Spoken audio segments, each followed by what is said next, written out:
vaccination Josué pour le canton de Vaud va débuter le 13 février. Et pendant 3 semaines, tous les cantons de la Suisse vont prier pour notre canton. Nous sommes très reconnaissants pour votre soutien dans la prière et nous nous réjouissons de voir Dieu agir. Bonjour à tous, je m'appelle Françoise Perrin, je suis porteuse de drapeau cantonal, entourée d'une magnifique équipe que le Seigneur a mise à mes côtés et qui va se présenter tour à tour lors de cette vidéo.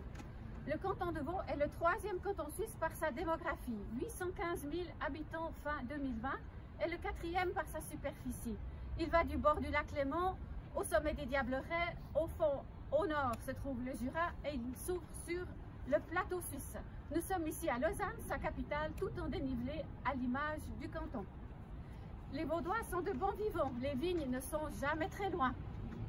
Ils sont ouverts aux idées nouvelles, mais très méfiants vis-à-vis du religieux, qui doit rester à sa place, pas en politique et pas dans la vie publique. Nous sommes partisans du juste milieu, ni trop peu, ce qui nous permet de rester neutres, voire un peu tiède parfois. Mais il n'y en a point comme nous. Comme vous l'entendez, ce n'est pas l'humilité qui nous guette. Quelques défis rencontrés par le canton de Vaud et partagés tour à tour par les membres de l'équipe. Bonjour, je m'appelle André-Daniel Frey-Borgans et j'aimerais vous parler du domaine de l'enseignement, domaine dans lequel le canton de Vaud est pionnier. Voici quelques exemples. Tout d'abord, l'Académie de Lausanne a été créée en 1540 sous la domination bernaise pour former des pasteurs. C'était la première école supérieure de théologie protestante en territoire francophone.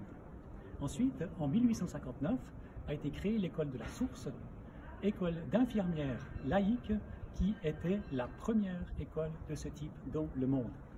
Beaucoup plus tard, Jeunesse en Mission a établi ses quartiers à Lausanne en 1969 pour y conduire des écoles de formation de disciples. Elle supervise également l'Université des Nations, établie dans 160 pays. Et tout le monde connaît, bien entendu, la Haute École de Théologie protestante à Saint-Légier. Depuis de nombreuses années, les écoles et les jeunes sont particulièrement visés par un agenda politique progressiste qui fait évoluer la société vers des valeurs souvent éloignées de la parole de Dieu. Nous lançons donc un appel à la prière pour que l'enseignement dans le canton soit racheté et purifié de toute influence humaniste ou autre idéologie, et que les jeunes aient accès à la vérité par le témoignage de leurs camarades et reçoivent une soif de cette vérité, comme cela est mentionné dans le psaume 119 au verset 9. Je m'appelle Suzanne Besson. Je vais vous parler des églises, notamment des églises évangéliques qui sont nombreuses et marginalisées pour des raisons historiques. Elles ont été persécutées au XIXe siècle et restent marquées par ce rejet hors de la vie publique et politique. Prions pour des églises militantes qui annoncent avec force et courage la parole de Dieu, ne se laissent pas intimider et s'engagent dans la société. Avec Acte 4, versets 29 et 30, « Et maintenant, Seigneur, donne à tes serviteurs d'annoncer ta parole en toute assurance. Étends ta main pour qu'il se produise des guérisons, des signes et des miracles par le nom de ton saint serviteur Jésus. » Je m'appelle Philippe Cortet, je suis également impliqué au sein d'une association qui s'appelle Solidarité Paysan et qui accompagne ces gens qui travaillent la terre. Notre canton est en pleine mutation. Son territoire se densifie, la démographie augmente, elle nous paraît parfois incontrôlée et cela a des répercussions directes sur la hausse des prix de l'immobilier, une mise sous tension également des écoles, des infrastructures d'accueil et puis de toutes les infrastructures du pays. Donc notre canton change rapidement avec comme corollaire également que les budgets des communes explosent et que la tension de la fracture sociale devient de plus en plus importante. Nous vous invitons à prier pour que de la mesure se développe au sein des projets immobiliers, prier également contre l'avidité financière de certains, et puis prier pour que les communes retrouvent les ressources dont elles ont besoin pour gérer les responsabilités qui leur sont confiées. J'aimerais également signaler que les tensions toujours plus importantes se développent entre les gens des villes et les gens de la campagne.